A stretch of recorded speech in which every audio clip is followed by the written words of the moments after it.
Hi, welcome. So today I'm actually in our kitchen, which I don't think I've ever shown on camera before, but here's kind of what our kitchen looks like. You can see, and I have a fish tank here as well. So maybe a different video.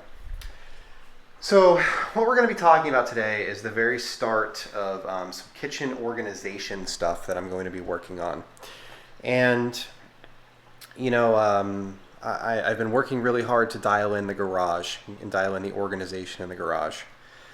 And that has led to frustrations in kind of two other areas. One is the bedroom closet, an organization in there, and then the other one is the kitchen, which seems weird because Obsessed Garage is kind of going down that path as well. And anyway. So I've started messing around a little bit with the kitchen. I think it's one of those things where I'm trying to justify the amount of money that I've spent on the garage by providing something for my partner that in an area that she uses more often than I do. I don't know. Anyway.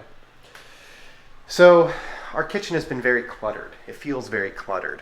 But we both have, we and the kids have competing priorities about what needs to be out and what doesn't need to be out. I've messed around a little bit with some of these. This is Tool Grid, which I've been using in my garage for a while. This is actually something that she picked up from Amazon that's very similar to Tool Grid, but it doesn't have the dividers. I don't really know what the brand is. I'll try to find that. But they're kind of cool because they interlock. So this is all aquarium stuff in here, and they kind of interlock together and you can put things in them. I don't know, kind of interesting. So we're working through and trying to figure out the best way to organize this. So one of the first things that we did was started going through cupboards one by one and throwing crap away. So we've done that with about half of the cupboards at this point. Starting with the Lazy Susan here, these drawers, then the Lazy Susan, then we started getting into this cupboard here. And when we were able to clear out some of the cabinets, that allowed us to have more room to put things in better spots. So that KitchenAid mixer is awesome. It's like a cranberry color. It looks really cool, but it didn't really need to be on the counter. We use it maybe 4 or 5 times a year, and it's on the counter 100% of the time. Same thing with this Ninja blender. It's a great blender, but we don't use it very often, and that food processor, that KitchenAid that's back behind it, kind of the same deal.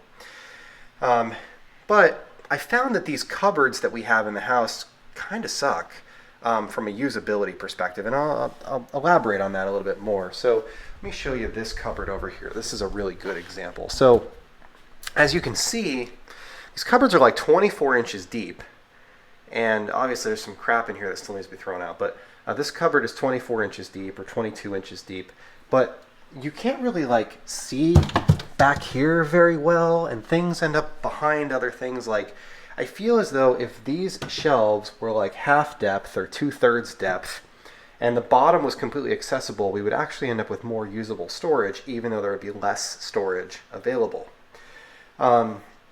So I started looking into what we could do to retrofit some sort of storage or organization system into these. And one of the first things that I did was I took this cabinet and I removed the shelf altogether, and I just kind of dropped it down on the ground like this, and it raised up my floor by a half an inch, but I did that mostly because I didn't want to have to try and find a different place to store it, and I wasn't sure how it was going to work out. And it allowed me to put some full height components under here. And then also, we had all of these kind of stacked up in this cupboard right here. So they were just kind of stacked up, and it was a mess. So I ended up, I picked this thing up from Amazon, which this is an organizer that has these arms, and the arms are removable or adjustable. So you see there's a bunch of slots all the way across the front and back. And you get these arms, and it comes with a whole bunch of them, and you just kind of put those into place, and now you've got some organizers, and that allowed us to stand up all of these things. So what that did, and it still looks a little cluttered, but it's a lot more organized now, where we've got a cookie sheet here, and we've got like a stone, and then these are for the, actually for that Ninja that's there on the counter. And then we've got some like muffin pans and different things that are all here, and this is like a whole section. So you can kind of grab any one of these without really affecting the other areas, and put them back as needed. So that makes it pretty easy to kind of stay organized and put things back where they belong. One of the things that's been frustrating is we have some pots and pans down here. These are all clad, and I really like these pans actually. These all clad pans I like. And they make a couple different versions, but the ones that I really like are the non-stick on the top, and on the bottom they have the metal back. Some of them don't have the metal back, and I don't really like those as much. The coating isn't as good. I have one of those. So, they've worked out really well, but like there isn't a good spot to put the lids, and it's, I don't know, we're not getting a really good usable space out of all of these cabinets with no shelves in the middle. And then, over here, I have like a Calphalon set, and these are the pots and pans that like the kids use, and the adults use the all-clad set. And this cabinet just kind of sucks, and we're wasting a ton of space, and it's not at all organized, and it's just really not great. So I picked up some stuff from Revishelf, and we're going to play around with those. And they look kind of similar to the Hayfala stuff that Matt is messing with, but they seem a lot less expensive. So I don't want to say that they're better. I've never really experienced the Hayfala to be able to compare the quality, but I have these Revishelf boxes that came today. So this is a 5CW2 2122 CR, and it's a 2-tier pot and pan organizer. And then this other one here, this is a drawer insert that is cuttable to fit your drawer. So I just picked up one of each. This pot and pan organizer was about $200, and the utility tray for the drawer was like $60. And I thought that it would give me the opportunity to kind of mess around, see what these are like, decide if I want to order more, and maybe we just do one cabinet, one a month for the next couple of months until we get through them all, or something along those lines, rather than spend, $2,000 this week. So this is what it looks like when you open up the box. And let me put the camera up here on the tripod, and we'll mess around with it.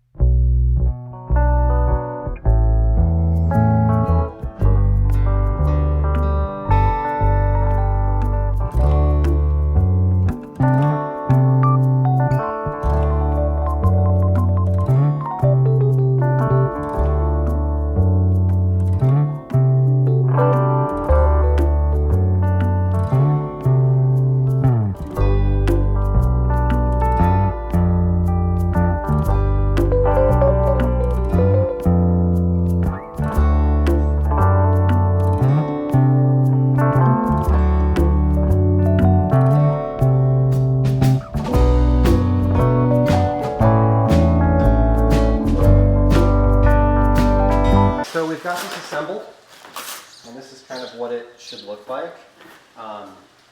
This is the top, that's the bottom. You'll notice that there are mounting tabs on the back of the top. There are mounting tabs here in the rails, and there are mounting tabs on the bottom on this kind of U bracket. Okay? So what we're going to do, and notice that the U brackets are forward, and in the middle there's nothing on the back.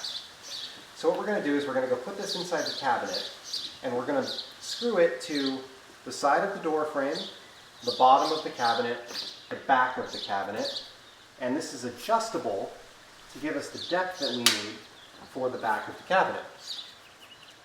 They give you these 1/2-inch screws. There's 5 of them here, so we're going to have 1 in the front, 2 in the back. Oh, actually there's more than 5 of them. So we're going to have them in the bottom, 1, 2, 3, 4. We're going to have them in the back, 1, 2, 3, 4. and then we're going to have them here and here on the frame.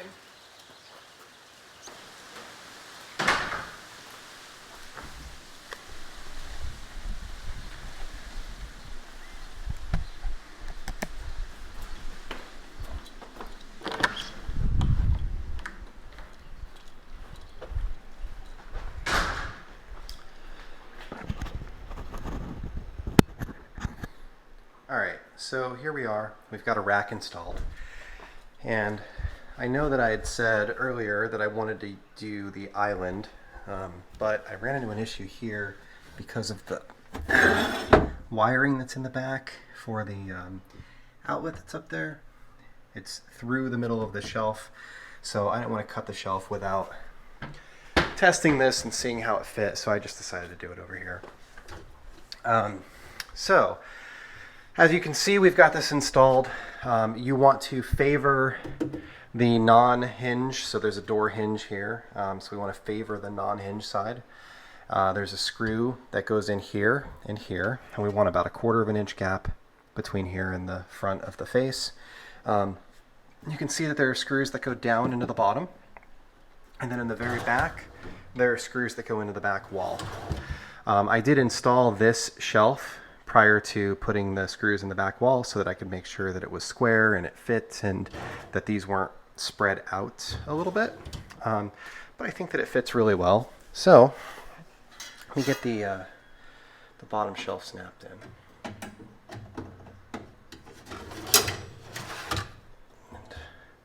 It's easy to do. I just did that with one hand while holding a camera. So I'm in the highest position up.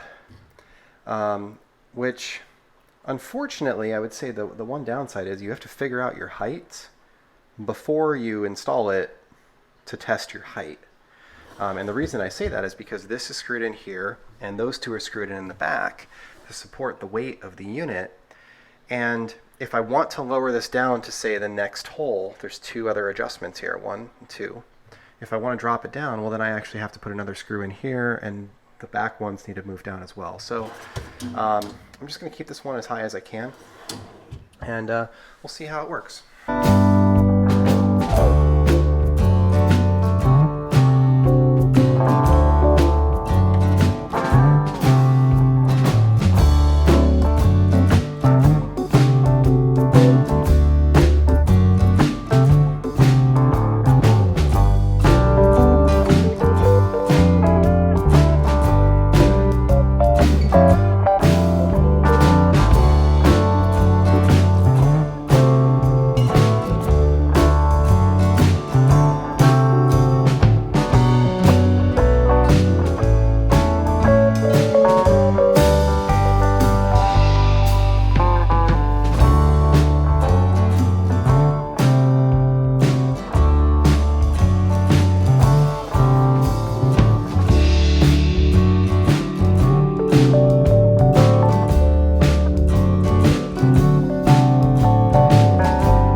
So here's my bottom shelf.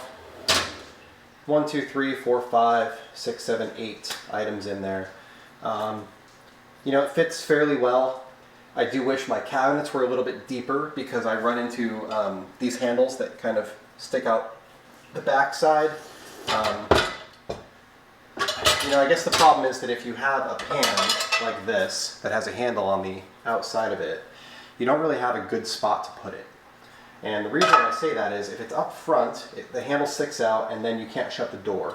And if it's in the back like this, then you're actually shutting it until it pushes the pan up here a little bit, that then it allows it to shut.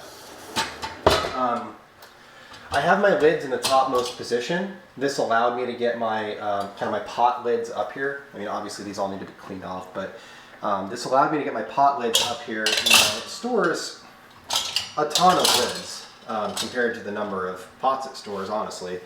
You know, if you've got a larger lid, like for a pan, you know, something like this, that's designed to fit a big pan, you know, it does clear in the uppermost position. And I've got a it's like a 22-inch door from the bottom to the top. So, you know, it will clear. If I drop this down a little bit, then it would be better, but then I would probably run into clearance issues with, you know, like this pot here. This handle is kind of up high. So I'm glad that I went with the upmost position. Cabinet shuts well. You know, you obviously can't tell it's there. If you had a frameless cabinet, you could actually attach the door to the front of this and kind of pull the whole thing out and in together. There's an extra part for that. It does seem to fit well. It seems to hold a lot of stuff in one single cabinet. You know, I'm not sure.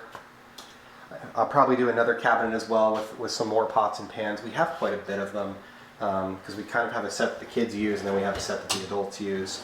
And it might just be time to consolidate that down to one and just resolve that I'm going to end up losing some nicer pans over the years as they ruin them. But yeah, I mean, I think the product from a construction perspective is nice. I do wish there was a little bit more adjustability forward and back for like where this back rail sits, that I could bring these pans forward or backwards a little bit, but you know, that's as much a constraint of the cabinet as it is the rack. You know, it seems good. It saves me a lot of space. So time will tell as we add more of these how it fits and how they work in the kitchen, but you know, it seems really good.